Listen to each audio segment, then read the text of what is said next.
And a very good morning to you. Welcome to K24 This Morning. My name is Jeff Mote. Karibu sana. It's time for a newspaper review, looking at the big stories of the day and also digging a bit deeper into the political discourse, looking at the political landscape as well, and the changes that it's making right now. We're facing Mount Kenya as we talk about it right here.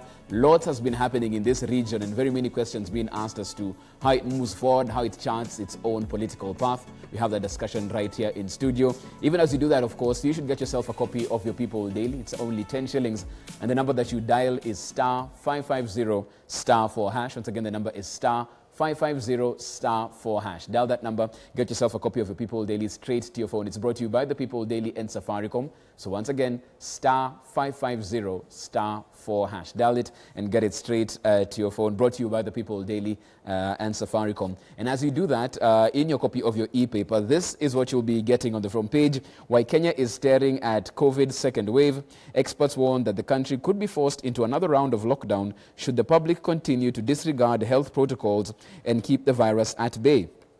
CAS Aman talking about in the last 7 days, we've seen the country's COVID-19 positivity rate rising from 5% to 12% by yesterday. That is, this being a very dangerous sign in terms of how these protocols are being followed. And you can get the details of that story on page 6 and 9 of your People Daily this morning. Also, in your PD, 198 private schools failed to reopen. Association says affected institutions cannot afford to pay teachers' salaries and meet other operational costs without fees or urgent financial help from the government. You can get that story on page 4 and 5, even as we look at week 1 of resumption of these learning institutions and their operations right there. Also in your PD, Ruto gets nod to hold Boda Boda fundraiser. It's been a key issue of concern in terms of how these public gatherings are taking place, especially with the National Security Advisory Committee directives that were given last week. He gets a go-ahead on that. You can get the details of that particular event on page 7 of your People Daily this morning. Let's look at the front page of the Daily Nation now. Jubilee ODM plan to lock out rebels. Ruling party's assertion that politicians of questionable integrity and those with corruption cases will not be cleared to contest positions in grassroots elections, and Orange Party's decision to avoid an open contest seen as tactics to put political outfits in the hands of loyalists. So the Daily Nation taking a political tone to the front page. You can get the details of that on page 4 and 5 of your Daily Nation. Therein, parties headed for a major clash with members for imposing tough conditions. You can find that right there. Also in your Daily Nation, now police clear Ruto fundraisers. This, of course, talking about the Boda Boda fundraiser that he'll be doing later on tomorrow and Friday as well. You can find those details as well in your copy of your Daily Nation therein. Front page of the Standard revealed push to reconcile Uhuru and Ruto. A team of religious leaders, politicians and business people working round the clock to ease tensions between the president and his deputy. The mediators have held separate meetings with the pair and their closest advisors with an eye on another handshake. A picture of the president and the deputy president, of course, sharing a joyful moment right there. You can see that in your copy of your Standard on the front page, and you can get the details of that particular story on page 5. Also, the Standard looking at first week of school, how that's turning out. No masks, no fees. The new reality on day 2 of school. High turnout displaced students, parents without money, and broke schools were the order yesterday as learning started. You can find the details of that particular story and how things have fared so far on page 6 and 7 of your Standard therein. Very quickly, looking at the front page of the Star. Frantic new bid to end DP Ruto Kenyatta feud, says the Star as well. Religious leaders have met the two separately for talks on ending warfare. Expected to call joint press conference to announce ceasefire. That is what they're pushing for as far as that's concerned. And you can get the details of that particular story therein. Also, a story that caught one of my panelists' eye as she walked into studio. The Grand Mullah unleashes auctioneers on Kenha. They were supposed to pay him 750,000 shillings for a crack on his windscreen. They haven't done that yet. And the Grand Mullah, looking at his options in terms of seizing Kenha's property. You can get that story in detail on page 2 of your Star. And finally, from page of the Business Daily, loss-making firms rule NSC list of top gainers. KQ, Uchumi, that's Kenya Airways, Uchumi, Samia Africa and Portland Cement, saw between January and September You can find the details of what's happening on the Nairobi Bourse in your copy of your Business Daily therein. But today, of course, it's front and center. Even as we look at some of these headlines, we're also looking at the central region. We're facing Mount Kenya and asking ourselves, what's the source of disquiet there? What really is going on in this particular region, even as we move forward? And what role is it playing in the political landscape in whole? We're having that discussion right here in studio. Very able panelists as well. Welcome. This is K24 This Morning.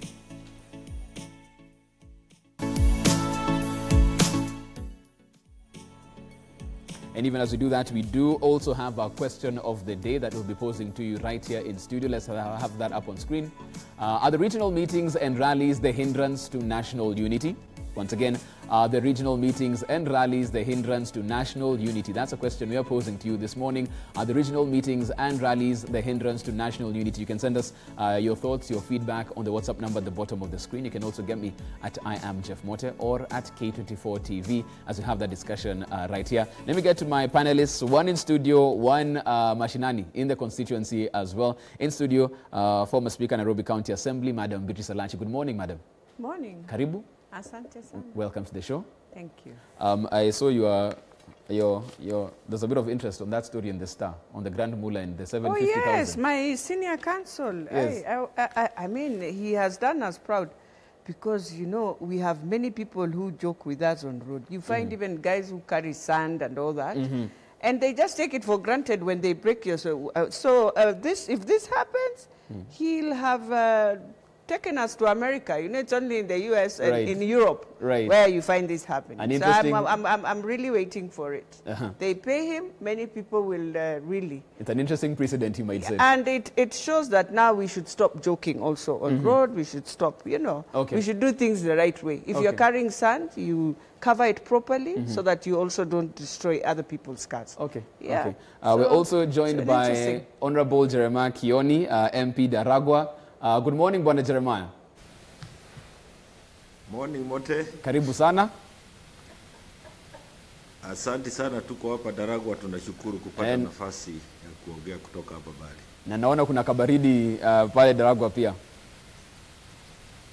This is how it is always in Daragwa. It's cold, dry at times, very, very dry. So when we cry for help from the government, it's because we really go through some difficult things, things that I'm sure Speaker Erachi is not familiar with. Why am I not familiar with I'll be asking her that before we jump even into our issues of the day. Honorable Jeremiah, let me start with you on this one. On the front page, you're looking at first week of resumption of schools and learning centers and right across the country. What has been your assessment of Daragwa so far? How are the schools coping with this first week of getting grade 4, class 8, and Form 4 back in school? How has it been in Daragwa? One of the most difficult things is, of course, to fulfill the COVID-19 guidelines because they need the masks, we need to get their temperatures light, we need social distancing, and the sizes and the number of classrooms are inadequate, virtually in every of the schools that we have seen. Fortunately for now is that we have only two groups together back to school, so they will be able to use the other classrooms. But when every other pupil reports, certainly there will be a very heavy strain on the facilities, and the teachers will have some difficult times coping. But one of the major things that I've seen is that many of the private schools have closed shop. And there are quite a number of young people who are looking for spaces in the public schools. Again, that means that the government will need to look for more funds to accommodate that increased number of pupils in the public schools.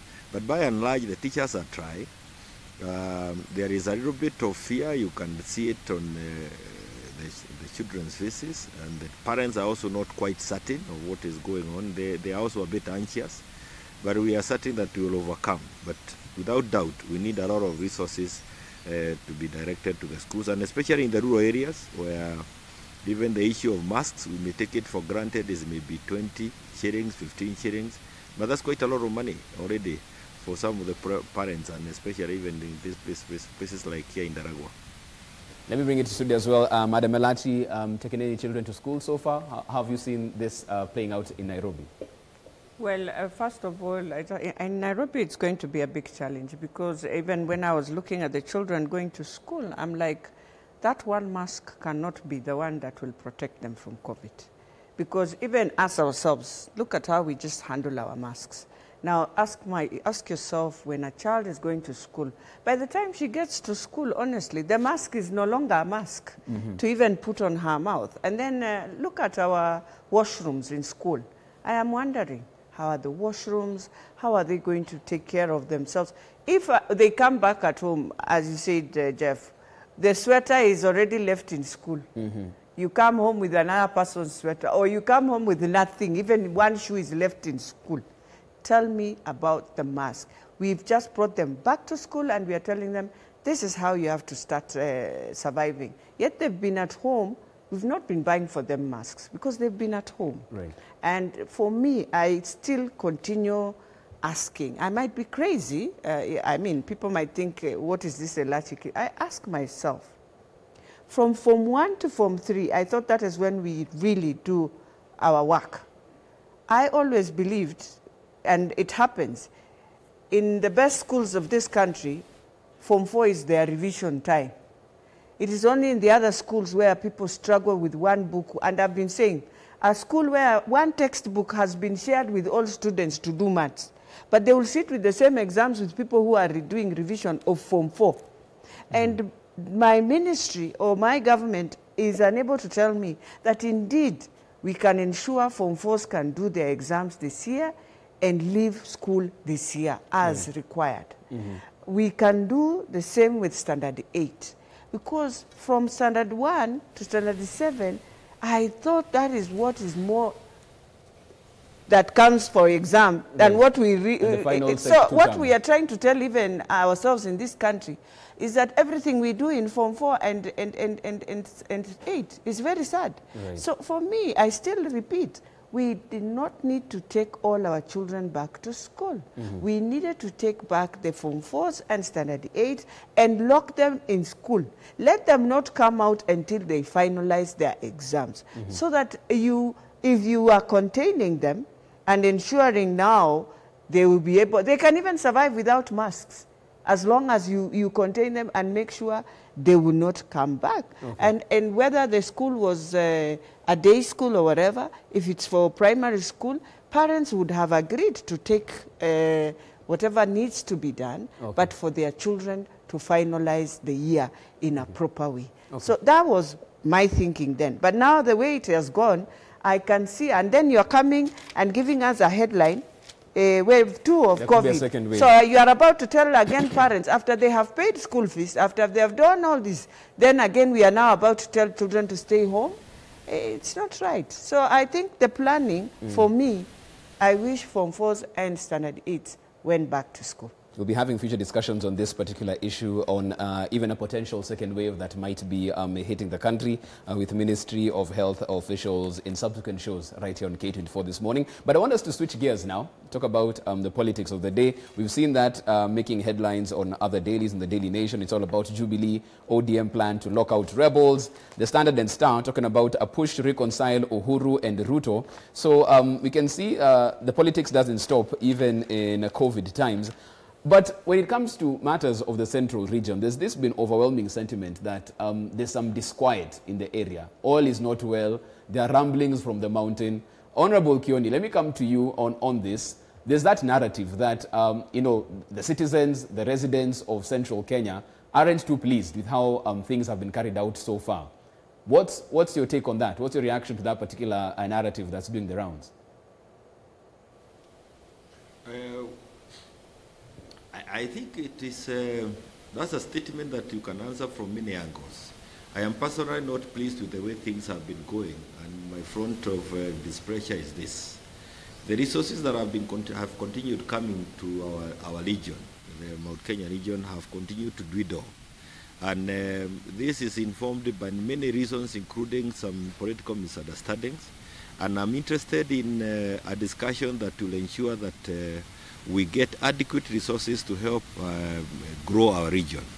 And any political platform that is created or used that does not help me get more electricity supply to my people in Daragwa, that does not improve the very poor state of our road infrastructure, that does not help us get water for our people, that kind of a debate is not useful to me.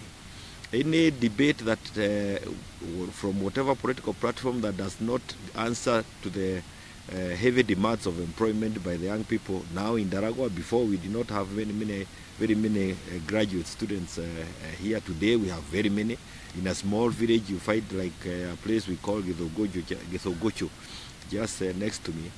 We have 68 young people who have graduated. So I think we are not helping the discourse by just talking about issues of political alignment and who believes in who is supporting who. What we need to discuss in our region, and the debate, the discussion that I want to have with any leader, including those who would want to fight for the presidency, is how can we create increased economic opportunity for our region, for the people who have continued to labor in this part. And I know we are looking at the papers. You haven't, maybe you have the business daily with you. If you look at what there is now, the Swiss ambassador who was here 25 years ago, and he has come back to this country and he says that I am particularly interested in devolution. It has potential to change Kenya, fundamentally to bring state closer to its citizens and to foster greater and faster economic development. Any political discussion, any alignment, any coming together, to me, must be guided by this statement by the Swiss ambassador. And let me add, before you let me off, that if you look at what Kenya has risen from the 1990s economic crisis, this is true. The country has moved. The ambassador is saying the changes that he has seen because he came back after 25 years of being away from Kenya. And he has seen huge monumental changes within Nairobi. These changes are not in Mount Kenya region. And I want to challenge those leaders who are coming from Mount Kenya region. Make this your baby. These other discussions of who is going through this country after what period are completely misplaced, because you are only elected to ensure that there is development in your area. And for that reason, I will reach out to any leader, I will reach out to any region that can help me get resources in my country. I know, and I saw it in the Senate, if you want resources coming your way, it has everything to do with the number of senators who come to vote with you. Any political debate that we have must be guided by that number. And we have a statement that was made by the Senate during the last 11 sharing formula. Those who could not vote with us, I have no business supporting them for any political arrangement. I wanted resources in Daragwa. If you voted to deny me those resources, then I have no business sitting with you, because what else am I supposed to be doing in Nairobi other than ensuring that there is development in the areas that I come from? That is what others are doing in their areas, and we must stop being fooled by some gimmicks. If we cannot get resources because we are in the wrong formation, I would walk out of any formation.